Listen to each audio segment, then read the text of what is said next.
Nobody in Black Hollow truly knew the cowboy. That was the thing about him.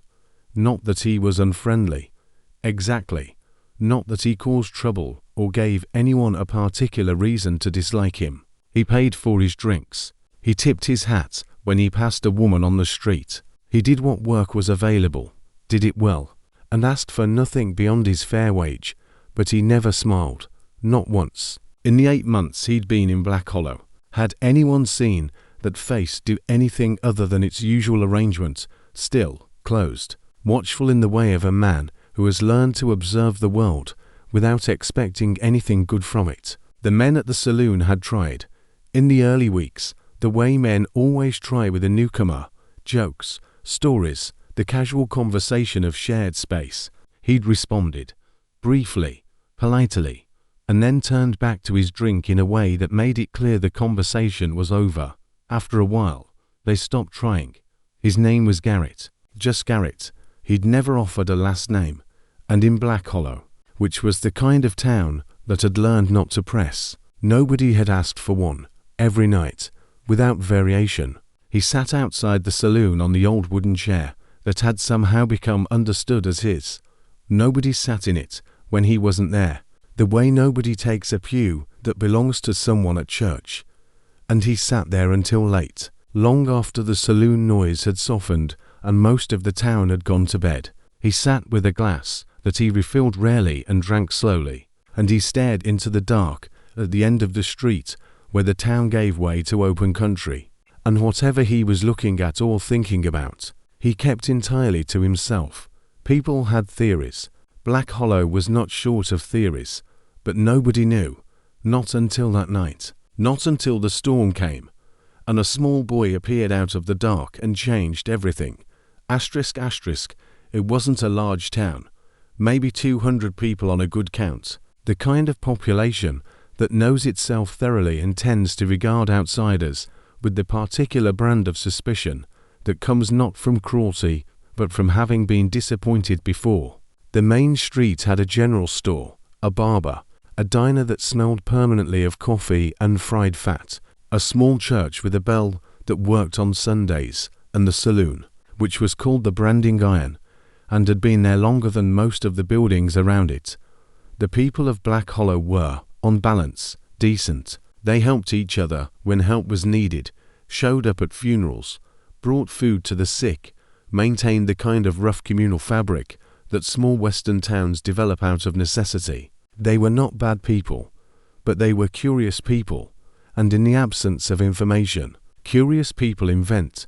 The theories about Garrett had multiplied in the months since his arrival, evolving and branching the way rumors do when they're fed by nothing but imagination and retelling.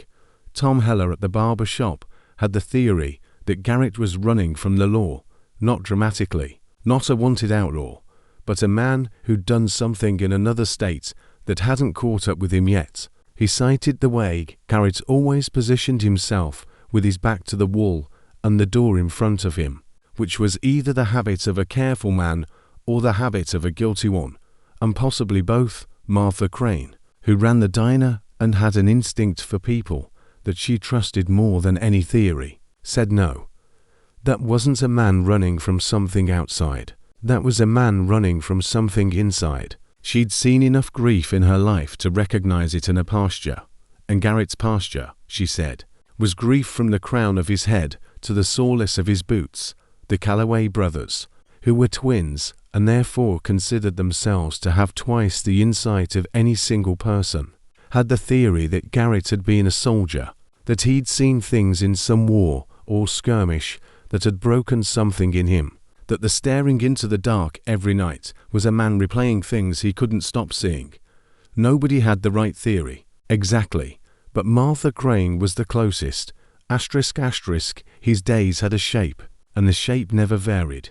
He rose before dawn, not because he had to, but because he didn't sleep well after a certain hour, hadn't for years, lying awake in the small room above the livery that he rented by the week, with the particular alert stillness of a man whose rest has been interrupted often enough that his body has stopped trusting the quiet. He'd lie there for a while, listening to the horses below and the wind outside, and then get up and put on his boots and go out. He ate breakfast alone at the diner, at the corner table, before the morning crowd arrived. Martha Crane served him without ceremony, which he appreciated. She had the good sense to read a person accurately and the good manners to respond accordingly. She gave him coffee and food and left him alone, and he ate methodically, the way a man eats when food is fuel rather than pleasure. And he read whatever was available, old newspapers, a catalogue, once a book of poetry behind by a previous occupant of his rented room, which he'd worked through page by page over 3 weeks, without any visible emotional response.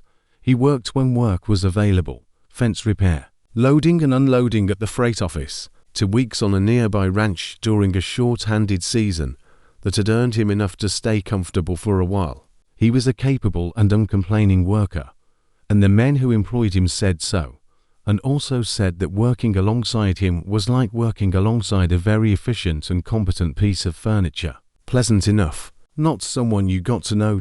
In the evenings, he went to the saloon. Not to drink heavily. His glass was rarely more than half empty, and he made it last. Not for company. He didn't engage with company, but the saloon was warm, and the sound of other people at a manageable distance was something. Cole had found that he needed in small doses, the way you need the sound of a river when you're trying to sleep, not for its meaning, just for its presence. And then outside, afterward, in the chair, in the dark, he never took off the ring. It sat on his left hand, plain gold, worn smooth with years of habitual whirring, his right thumb working over it when he was still, which was often a gesture so automatic he probably didn't know he was doing it. People noticed it because it was the one soft thing about him, the one detail that didn't fit the armor of the rest. A man who wore a wedding ring but came alone and stayed alone and showed no evidence of any life outside the radius of Black Hollow. Martha Crane noticed it the first morning she served him. She didn't ask about it. She didn't ask about it for 8 months. The storm came from the northwest, which was the direction the bad ones always came from in that valley. It had been building since afternoon, the sky doing that particular thing it does before a serious storm, going a color that isn't quite any color, a yellowish bruised quality that makes horses restless and dogs hide, and people who've lived long enough in open country start checking their shutters. By early evening, the wind had picked up enough to rattle the windows of the saloon and drive dust under the door in thin brown lines. By 9 o'clock the rain had started, in earnest. Not the gentle variety, the kind of rain that arrives with intention, coming down in ropes, hammering the roof, turning the main street to mud, and the creek at the edge of town to something that moved with a low continuous roar that you could hear even over the sound of the rain itself. Lightning every few minutes, close enough that the thunder arrived almost immediately after, and the whole valley lit up white and stark for a fraction of a second before the dark crashed back down. Garrett was in his usual place at the corner of the bar, not yet ready to move to his chair outside. That would wait, or perhaps not happen tonight, with the weather as it was. He was on his first glass. The saloon was quieter than usual, most people staying home on a night like this. A few diehards at the bar and some men playing cards at a back table with the diminished enthusiasm of men who'd rather be somewhere dry.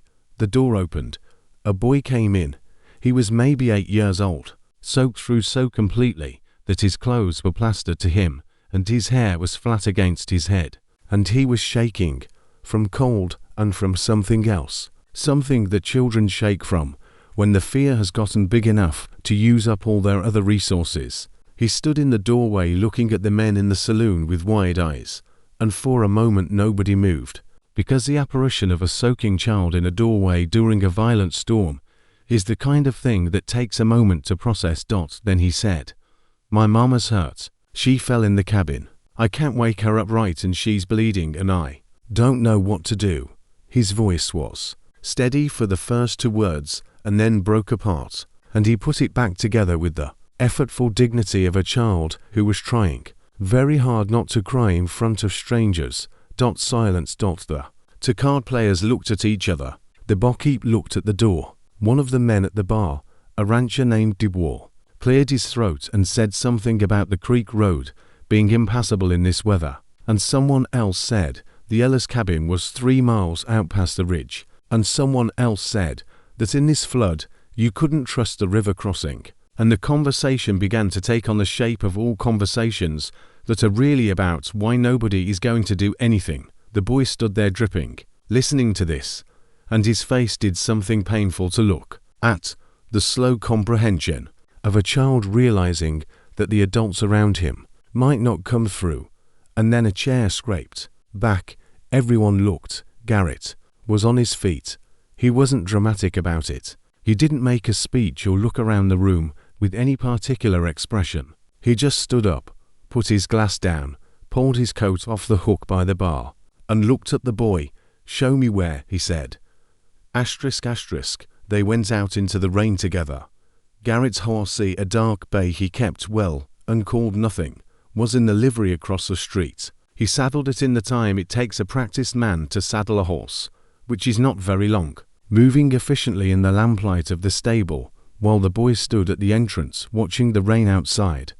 "What's your name?" Garrett said, not looking up from the cinch. "Samuel," the boy said. "Sam," Garrett nodded. He finished with the saddle, led the horse out, mounted, and reached a hand down. Sam looked at the hand, then at the horse, then at the dark and rain beyond the stable door, and took the hand. Garrett pulled him up and settled him in front. "Hold the horn," Garrett said, "and leaning toward me if the lightning spooks him." They rode out into the storm. The main street of Black Hollow was already ankle-deep in running water, the rain falling so hard it bounced off the mud. 2 or 3 faces appeared at windows as they passed, pale ovals in lamplight, watching. Nobody followed. Garrett didn't look back. The road out to the Ellis cabin wound through low country before it climbed the ridge. And in the low country, it was bad. The horse picking its way through water that was still rising. Garrett keeping him steady and slow, reading the ground by feel and instinct and the intermittent white flash of lightning. Sam was rigid in front of him, gripping the saddle horn with both hands, not making a sound. After a while, when they were climbing and the road was better, Sam spoke. "Why do you always sit alone?" He asked the way children ask things. No preamble, no apology, no awareness that there might be reasons not to ask. Just a question, plain and direct, sent out into the rain. Garrett said nothing. Sam waited. Garrett said nothing. The horse moved up the ridge, rain streaming off his mane, hooves finding purchase on rock. Lightning turned the valley below them white for a moment. The town small and remote and scattered with faint lights. Then dark again. Sam didn't ask again, but he didn't let go of the saddle horn either. And after a few minutes, whether from cold or exhaustion or the particular trust that children extend sometimes without reason, he leaned back slightly against Garrett's chest. Garrett said nothing, but he adjusted his grip on the rein slightly, making space. The cabin was dark when they arrived except for one lamp burning low in the window. Garrett dismounted, lifted Sam down, tied the horse to the porch rail with a quick knot, and went inside. The woman, Sam's mother, who Garrett would learn was named Eleanor Ellis, a widow of 2 years, trying to run a small farm at the edge of the valley on her own, was on the floor near the hearth. She'd fallen from a stool reaching for something on a high shelf, and the fall had been bad. She was conscious, barely, and there was blood from a gash on her head and something wrong with her right arm. The angle of it wrong in a way that meant broken or badly wrenched. Garrett knelt beside her. He worked the way he always worked, quietly, systematically, without wasted motion. He'd seen injury in his life, had basic knowledge of what to do and what not to do. The kind of knowledge that accumulates in a man who has spent years in rough country. He cleaned the head wound with water he heated over the fire Sam rebuilt. He assessed the arm broken. He was fairly certain. Clean break below the elbow, and immobilized it as best he could with strips of cloth and to flat pieces of wood from the kindling pile. Eleanor drifted in and out of alertness. In her alert moments, she watched him with the wary, assessing look of a woman who has learned to be cautious about which strangers she trusts, which was a reasonable look to have. "You're from the town," she said. At one point, "Yes," Garrett said. "The one who sits outside at night." "Yes." She was quiet for a moment. Then, "Why do you do that?" He was wrapping the arm.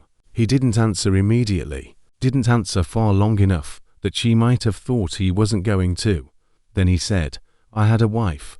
Eleanor waited. Sam, on the other side of the hearth, was pretending to tend the fire. He was listening. "And a daughter," Garrett said. She was 6. A pause, the length of a man choosing how much to say and deciding, maybe for the first time in a long time, to say it. "There was a storm.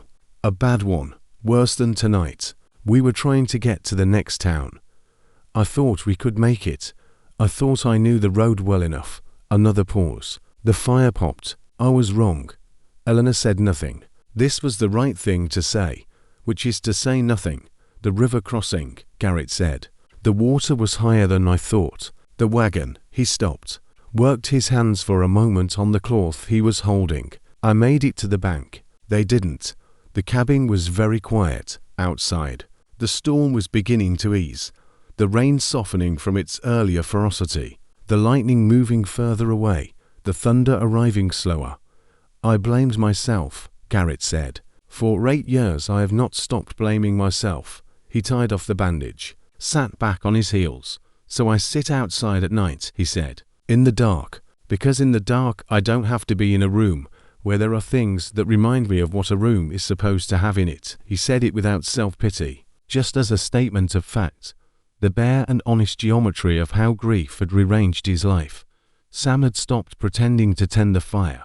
He was looking at Garrett with an expression that was too complicated for an 8-year-old face to entirely contain. Garrett became aware of this, and looked at the boy, and something in the boy's expression, the uncomplicated sorrow in it, the absence of judgment, the pure and simple sadness of a child who has understood something and been pained by understanding it, did something to a wall that Garrett had been maintaining.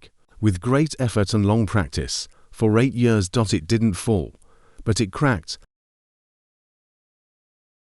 They stayed at the cabin through what remained of the night. Garrett kept the fire going while Eleanor slept. Sam fell asleep curled on a rug near the hearth, one hand tucked under his cheek. The profound unconsciousness of a child who has been through too much in one evening. Garrett sat in a chair between them, not sleeping, watching the fire. He did a lot of thinking he'd been avoiding for years.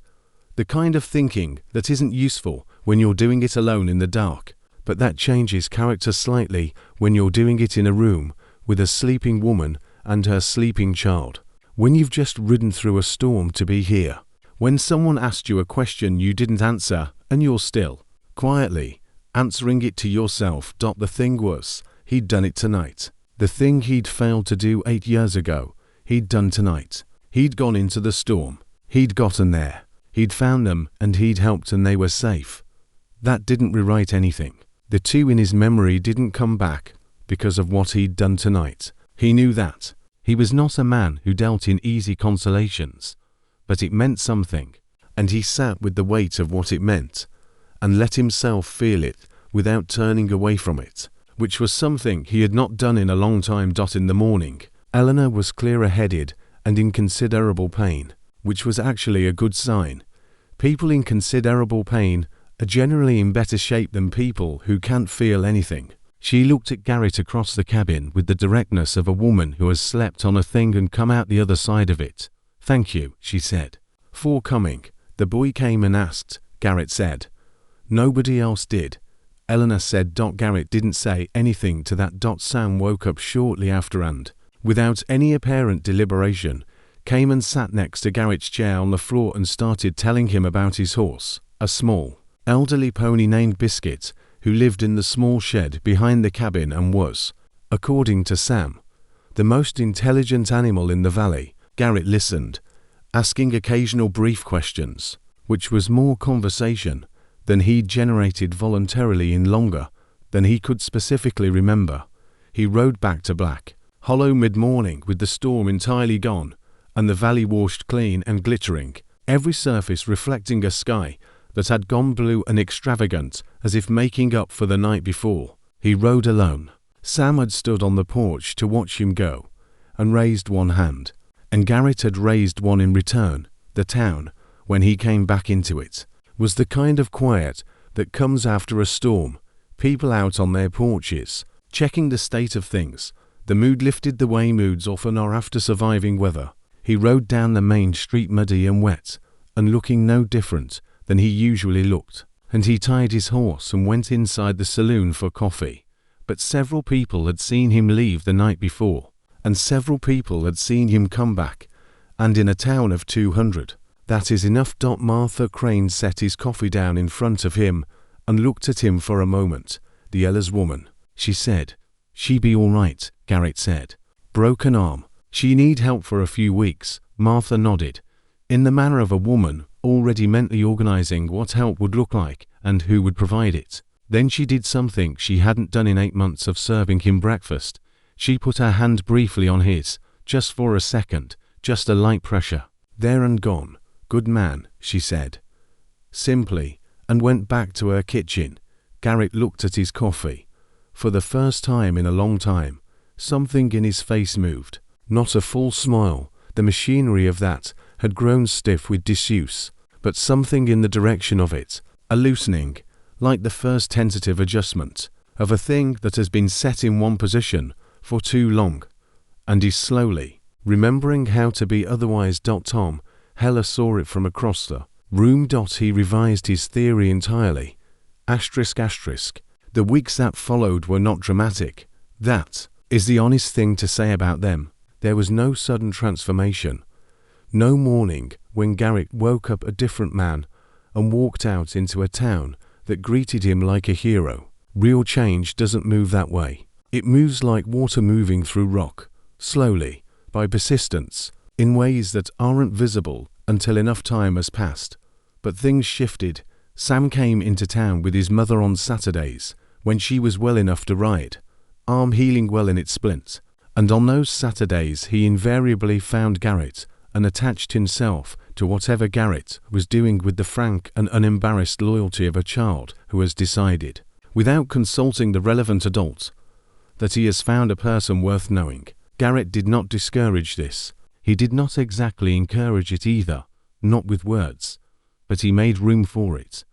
And that was its own kind of encouragement.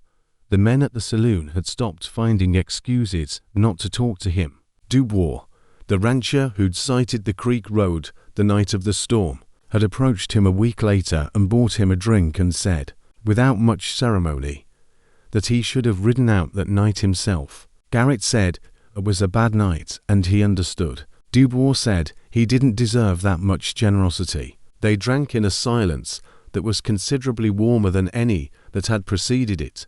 Martha Crane had organized the help for Eleanorellas, rotating visits from women in town, food, assistance with the farm, the kind of practical community care that Black Hollow was capable of when someone organized it. Garrett had ridden out twice more with supplies and done fence repairs and small tasks around the property that needed a sound arm to do, and Eleanor had fed him supper both times, and they talked more than he'd expected to talk, in the careful and slightly formal way of two people who have been alone for a long time and are relearning the conversational habits of company. He still sat outside the saloon in the evenings sometimes, but not always, and not always alone. Sam, on Saturday evenings when they stayed in town late, sometimes sat in the adjacent chair that was usually empty, and they would look at the end of the street together in a silence that was companionable rather than hollow. He still wore the ring. He would always wear the ring. That was not something that was going to change, and nothing that had happened suggested it should. The people he'd lost did not become less lost because he'd allowed himself to be present among the living.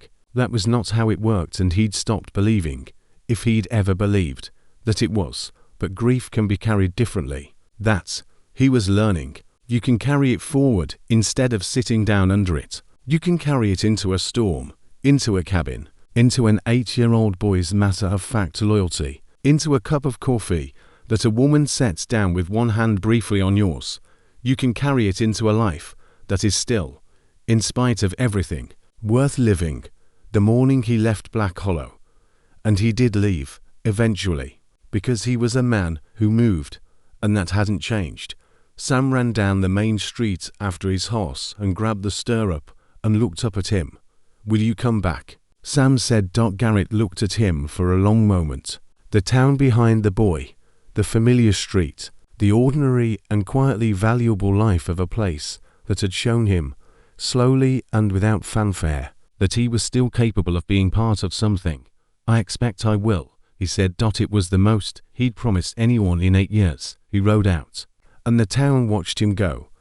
And this time, it was not the watching of a place that didn't understand something. It was the watching of people who knew him, which is a different thing entirely. Sometimes people are not cold because they lack a heart. Sometimes they are simply protecting what remains of it. And sometimes all it takes is a storm and a small boy and a town patient enough to wait, to show a man that what remains is still enough to build a life around. If this emotional cowboy story touched your heart, subscribe to Broken Spur Stories for more Western redemption stories filled with mystery, emotion, and unforgettable cowboys. And tell me in the comments, do you think pain can change a person forever?